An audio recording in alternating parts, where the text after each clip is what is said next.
నమస్కారం.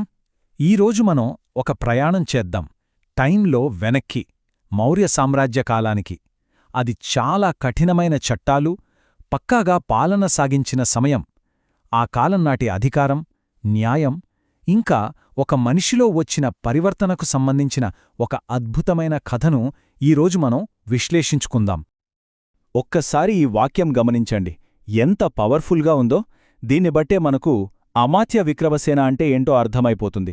అతని పేరు వింటే చాలు ప్రజల గుండెలో భయం పుట్టేది. సరే, ఇక అతని కథలోకి వెళ్ళిపోదాం.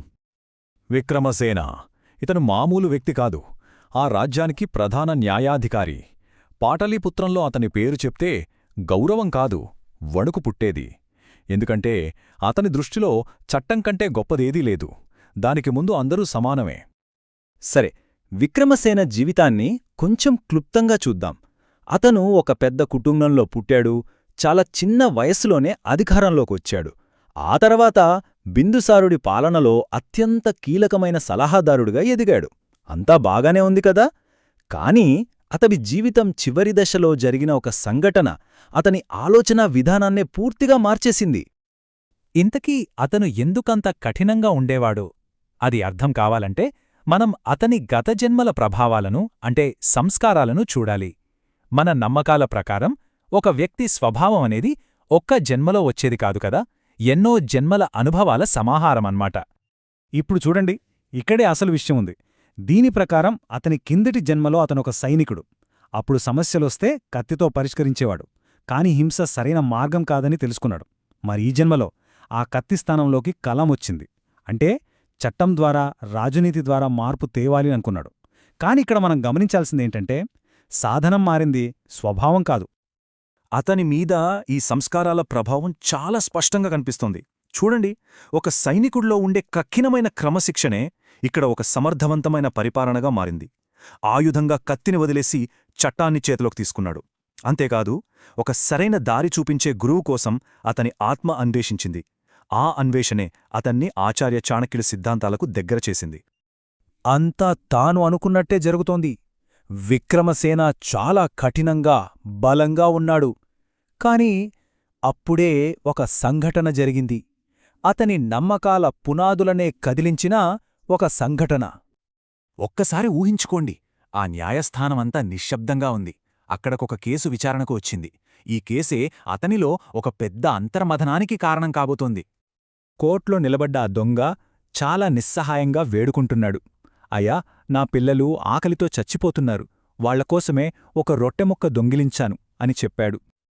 కాని విక్రమసేన ముఖంలో ఎలాంటి జాలీ లేదు. అతని తీర్పు చాలా చల్లగా, కఠినంగా ఉంది. ఆకలిని సమస్య, చట్టం రాజ్యానిది. కారణం ఏదైనా నేరం నేరమే అంటూ చట్టం ప్రకారం అతని చేతులు నరికేయమని శిక్ష విధించాడు. ఆ తీర్పిచ్చాక ఆ రోజు రాత్రి విక్రమసేన మనసులో మొదటిసారి ఒక అనుమానం మొదలైంది. అసలు మనం చేస్తున్నదేంటి? ప్రజలను నిజంగా రక్షిస్తున్నామా, లేక కేవలం భయంతో వాళ్లను అణిచిపెడుతున్నామా? ఈ ప్రశ్న అతన్ని తొలిచేయడం మొదలుపెట్టింది. సో చివరికేమైందంటే, అతని పాలన వల్ల రాజ్యం చాలా పద్ధతిగా తయారైంది. నేరాలు తగ్గాయి. అంతా నిజమే. కాని ప్రజలు మాత్రం భయంతో బతికారు. వాళ్లలో రాజుపట్ల, రాజ్యం పట్ల గౌరవం లేదు, విధేయత లేదు. ఇది అతని లోపల సంఘర్షణను ఇంకా పెంచింది. ఇప్పుడు మనం ఈ కథలో అత్యంత కీలకమైన ఘట్టానికి వచ్చాం. విక్రమసేనకు జీవిత సత్యాన్ని తెలియజేసిన ఒక క్షణం ఇది. చాలా సంవత్సరాలు గడిచిపోయాయి. ఒకరోజు విక్రమసేన మార్కెట్లోంచి వెళ్తుండగా ఎప్పుడో తను శిక్షించిన ఆ పాత దొంగ కనిపించాడు. ఆ దృశ్యం అతన్ని ఒక్కసారిగా కుదిపేసింది. ఆ వ్యక్తికి చేతులు లేవు, కాని యాచకుడు వేషంలో మళ్లీ జనాల్ని మోసం చేస్తూనే ఉన్నాడు. అది చూసి విక్రమసేన నిశ్శేష్టుడైపోయాడు. అప్పుడతనికి అర్థమైంది, నేను అతని శరీరాన్ని శిక్షించగలిగాను, కాని అతని బుద్ధిని, అతని స్వభావాన్ని మార్చలేకపోయాను. కఠినమైన శిక్ష ఒక మనిషిని మార్చలేదు అని అతనికి జ్ఞానోదయమైంది. ఆ జ్ఞానోదయంతో అతని జీవితంలో ఒక కొత్త అధ్యాయం మొదలయింది. తన పాత గుర్తింపును, తన అహాన్ని వదిలేసి ఒక లోతైన సత్యం కోసం వెతకడం మొదలుపెట్టాడు. తన 60వ ఏట విక్రమసేన తన జీవితాన్నే మార్చేసే ఒక పెద్ద నిర్ణయం తీసుకున్నాడు. తన అమాత్య పదవికి రాజీనామా చేశాడు. అధికారాన్ని, హోదాను అన్నింటినీ వదిలేశాడు. అసలు మార్పంటే ఏంటి, నిజమైన శాంతి ఎక్కడ దొరుకుతుంది అని ఆలోచించడానికి సమాజానికి దూరంగా ఒక ప్రశాంతమైన వనంలోకి వెళ్ళిపోయాడు. చివరికి ఈ జన్మలో అతని ఆత్మ నేర్చుకున్న పాఠమేంటో తెలుసా? నిజమైన న్యాయమంటే శిక్షించటం కాదు, ఒక వ్యక్తిలో పరివర్తన తీసుకురావడం, శరీరాన్ని గాయపరచటం కాదు, వాళ్ల గుణాన్ని మార్చడం. ఈ కథ మన ముందు ఒక చాలా లోతైన ప్రశ్నను ఉంచుతుంది.